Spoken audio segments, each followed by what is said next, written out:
Hello, my name is Ernst Wilhelm, and I'm here to talk to you about some myths and secrets of Vedic astrology. Today I'm going to talk about Vedic relationship compatibility. So astrological compatibility for your relationships. This is really one of the best parts of Vedic astrology. It's really one of my favorites. Like most of the juicy good stuff in Vedic astrology, the old books just give the sutras, tell us how to do the calculation, and don't tell us how to use it. As a result, this is a technique that's not used properly.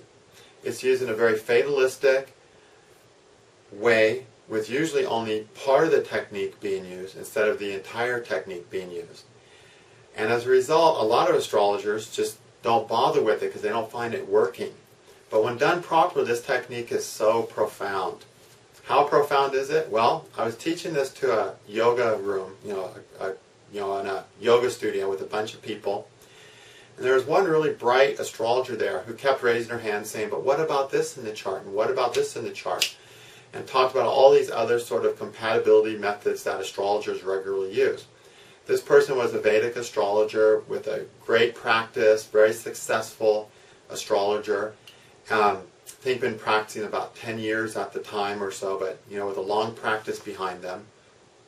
And everything they mentioned was the techniques that most astrologers, whether Vedic or Western, use. They were more like Western-centered techniques. What about this kind of conjunction? What kind of this aspect between the charts? She kept asking these questions every 5 minutes, and finally I said, look, all those things work for what they do. All those things help us measure dynamics between the people and their little karmic things they have to work out and all that stuff. I said, but none of that is important compared to this. The Hindu or Vedic relationship compatibility deals with the very foundation of what's the most important thing to have a good relationship. And when you learn this, you won't even care about those other techniques. She was skeptical, but she learned the technique. Now she's one of the most successful relationship astrologers in the world. It may be the most successful. And this technique is her bread and butter technique. It works so good, you don't need anything else. And one of the best things about it is, when you learn the technique or do the technique, not only does it show you where you're incompatible, but what can be done and the price you're going to have to pay to work past that compatibility if you choose to. Okay? This is a really profound technique. And what does this technique does? It measures the flow of the relationship. That's the important thing. Does the relationship flow or does it not? Bottom line. Remember my first girlfriend, she said, we just don't flow. And I was like, yeah, that's true, but I don't care. Well, at the time, I didn't know Vedic astrology. But had I would have done our compatibility and seen, indeed, we did not flow, and rather we stumbled down the road together. So, we want to flow with the person. And what does that mean? That means we naturally treat each other in a way that makes both people feel loved and respected. When people aren't in the flow, they naturally treat each other in a way that makes is the worst possible thing for the other person. Although doing that same thing for a person we flow with could be just the right thing. And the key word here is naturally. We don't want to be in a relationship where we have to overthink every step with that person. And we won't be able to. When we're having a great day, when nothing's wrong in our life, we can do that. But most of life is just a chaotic mess of things coming out of nowhere and high stress. And we just have to react naturally to things. And at those times, we have to react naturally with our partner in such a way that we flow and both people feel loved and respected. Or else, really, what's the reason to be with that person? It's just going to be too hard. Okay? So, we have to see if they flow. And what does a flowing relationship look like? Well, here's my battery. And on my battery, I got two poles, right? I got a positive pole and a negative pole. And I want to create flow. I want there to be a flow of energy between the positive male pole, the man in the relationship, and the negative female pole in the relationship.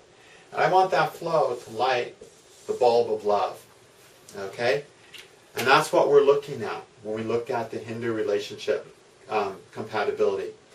And we measure 4 things for this. And one of these 4 things is what we call Veda, or obstacles. I'm just going to call it obstacles.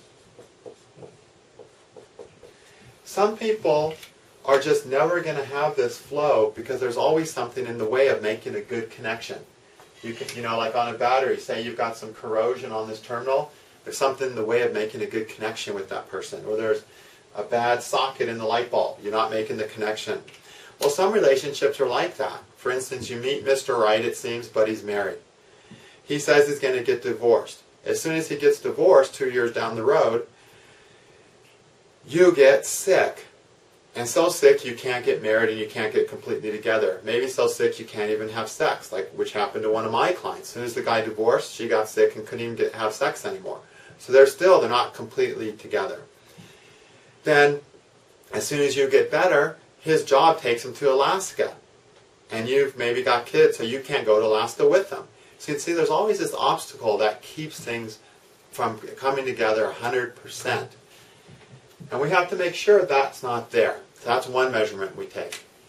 The other measurement is called Raju, which translates into rope. And this simply means two people are roped to misfortunes, which means every time they try to do something together, everything just simply goes wrong.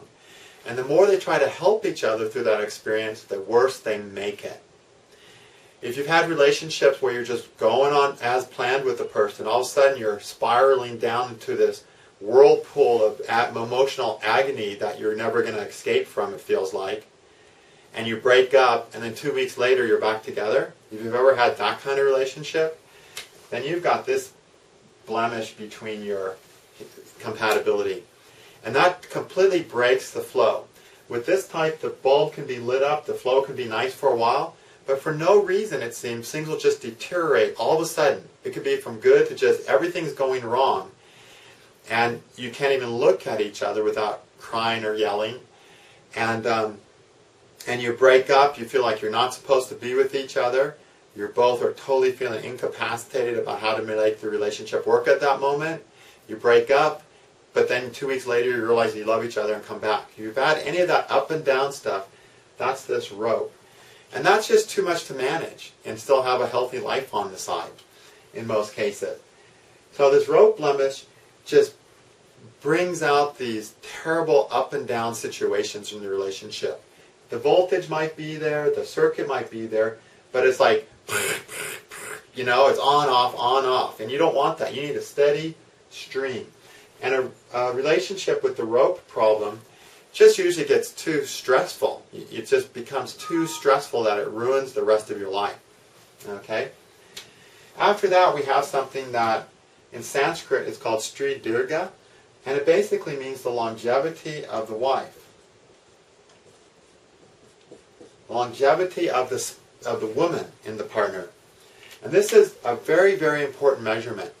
When this is there, the man naturally treats the woman in such a way that she feels loved and cherished, and therefore she bonds to him. And the woman naturally treats the man in a way that he feels loved and respected, and therefore he bonds to her. And we got a good anchor. And both people respect each other, and as a result, the love grows. Love grows when there's respect. It deteriorates when there's no respect. When this is backwards, when we don't have the longevity of the woman compatibility measurement set up right, then what happens is the man feels nagged and the woman feels neglected. But the woman still bonds to the man, but the man doesn't bond to her. And so she ends up getting very drained over time and can get health problems, and it diminishes her longevity. So you don't want this. You want the relationship to flow in such a way that both people feel energized. You need the energy to flow from positive to negative through the circuit. And that's what this longevity of spouse gives. If the energy flows the other way, from negative to positive, both people end up feeling disrespected and unhappy in their love life, and the love decreases. Even though it might have been love at first sight, it just goes downhill. Interesting enough, this measurement is found in 50% of couples. 50% chance you're not going to have it. The divorce rate hovers around 50%. And the number one reason people fall out of love is because the man feels nagged and the woman feels neglected. And that's what this measurement is all about. The man feeling respected and the woman feeling cherished. If that's there, it goes a long way. These are the three most important considerations. There's a fourth one, and that is the points. We actually do an additional 14 measurements to arrive at a point score. And you ideally want to have 20 or more points. Although 17 and up is possible. Anything below 15 becomes really bad. But ideally you want 20. And that shows how strong the current is, how good the voltage is, how much energy is flowing between you guys, and how energizing the relationship is. Simply speaking, it lets us see if both people at the same time need the same thing. If you do, you can spend a lot of time with that person and feel good. But if at one moment you need this and he needs that, either the weaker person, the less dominant person, has to compromise and not get what they need, which over a long time becomes draining, or each person needs to go do their own thing, and then they spend less time together. So when we have a good high point score, it just makes it easier for people to energize each other and spend more time with each other, because they need the same thing at the same time and they see things the same way at the same time. And so the whole relationship becomes more harmonious, and the flow of energy, I like to say, is stronger. But whether it's going to flow are these three measurements. And you can imagine, more important than how much energy is flowing is if it's flowing at all, or is it flowing in a destructive way. If the rope's there, it's flowing in a destructive way. You don't want that. So the points are the least important, but they're usually what's usually emphasized when people go to a Vedic astrologer or when people learn this technique at first, because our brains love numbers. So we love to think, I have a 20-point compatibility, it should be good, or I got 30 points, it should be good. No. This is just one out of four things, and of the four things, it's the least important. It just shows how much energy can flow, but is it going to flow? That's what we have to know first, these three measurements. So these comes down to 17 measurements we make between your charts. Let us see, are you going to flow with this person or not? If you flow with that person, being in that relationship will bring out your best. Now you may be really bad at relationships. You may be a miserable person to be in love with. But even then, if your compatibility is good and it flows, over time you'll become a better and better partner. And if you're a good partner to start with, if you're a good partnership material to start with, and your compatibility is there, it's like an effortless relationship. Okay? As long as the other partner, your partner, is also ready for a real relationship and healthy enough. But if your compatibility is bad and your energy is flowing wrong, it actually brings out your worst. You can be a relatively healthy person, really ready for love and capable of it, healthy enough to really be in a real relationship, but the energy is flowing wrong, it's going to bring out your worst and your partner's worst, and you're going to be on your worst behavior. And who wants that? We want to be on our best behavior naturally, not on forced behavior, because otherwise we're going to act terrible and say and do shocking things even to ourselves. So this Hindu compatibility is the bottom line of how the people are going to flow. Everything else, every other kind of compatibility after this can help us see the destiny, whether the couple's going to do great things, whether they're going to be good with children and all that kind of stuff. But are you going to flow in a way that makes you feel loved and respected and cherished? That's the bottom line. If you don't have that, nothing else is worth doing with the person. If you have that, the other things are all worth working around, and they'll naturally be worked around. It won't even be hard. They'll just fall into place if you got the good compatibility. Okay? I teach this course, and it's a relatively simple course. And the course I have that teaches this has a 110-page manual. It has two manuals, but the one I'm talking about is a 110-page interpretive manual, where you can look up every part of your compatibility and read it from the manual in exactly the words I would tell it to you if you came into my office for a compatibility reading. Literally, I just say the same thing to every person with this technique because it's that accurate. I just verbatim tell them the same thing. And all that's written down in this manual too. So you can get that technique at Vedic-astrology.net. It's about a 12 or 16 hour audio course. So everything you need to know about astrological relationship and compatibility is there. It's a very thorough course. You can take that course, and if you really study it and learn it, you can go on to be the best relationship counselor out there. It's everything you need for relationship counseling, or to work out all your own relationship bugs. If you're not into learning astrology, I have this available as a report where you get a computer-generated report for just $14.95 that interprets your compatibility along these lines. And you can get that at Vault of the Heavens, VaultoftheHeavens.com. You can get that at vaultoftheheavens.com and basically get something very similar to what I would actually say to you if you were in my office. So I hope you can benefit from this very valuable, in my opinion, one of the most valuable things for today's age and culture that we live in, with lots of relationship dynamics going all over the place.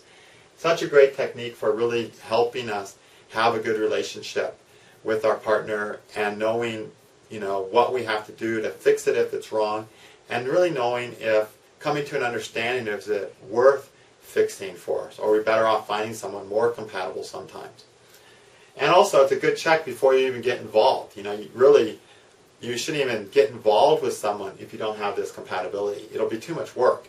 If you're already in love with someone, you might be willing to do that extra work, but it's never worth getting involved with someone you've got bad compatibility with on these lines, because it's going to end up being just too much work. So you want to use this to check out prospective partners. Okay? Thank you.